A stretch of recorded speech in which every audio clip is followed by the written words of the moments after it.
Assolutamente un grandissimo risultato. Sono estremamente contenta, come dire, di poter in qualche modo dare questa informazione all'utenza, ai cittadini palermitani e anche a quelli dell'Interland, perché qui sorgerà il nuovo drive-in che darà supporto a quello che già viene fatto in Fiera del Mediterraneo con il commissario Costa, grazie alla volontà anche dell'assessore Razza, che ha immediatamente colto il mio grido d'appello rispetto a quello che sta succedendo in questi ultimi giorni. Tantissimi cittadini si riversano presso le farmacie, presso i centri, appunto il centro della fiera, con difficoltà incredibili per i tempi d'attesa e anche purtroppo per la difficoltà anche nei tempi per avere l'esito dei tamponi. Allora credo che questa sia una realtà estremamente importante, perché valorizziamo ciò che già abbiamo, l'istituto zooprofilattico, che è una grande realtà dal punto di vista proprio tecnico e scientifico, e dall'altra la possibilità di poter servire un'altra parte della città e un'altra porzione di territorio che vedrà appunto la possibilità di fare 500 tamponi al giorno, sia rapidi che molecolari, ma quello che è importante è che verranno fatti gratuitamente. Io rappresento l'istituto zooprofilattico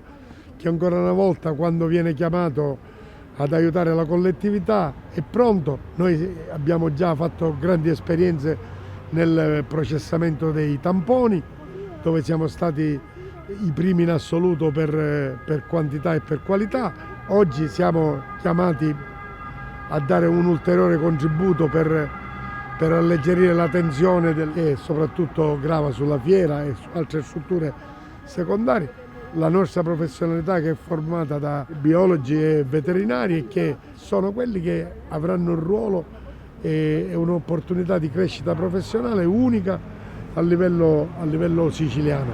Sarà cura nostra occuparci anche delle varianti che verranno recuperate e che sono in corso di approfondimento e che poi noi custodiamo all'interno di una biobanca che è unica nell'ambito dell'Italia meridionale, per cui per noi è veramente un onore e un piacere poter contribuire ad aiutare la collettività siciliana.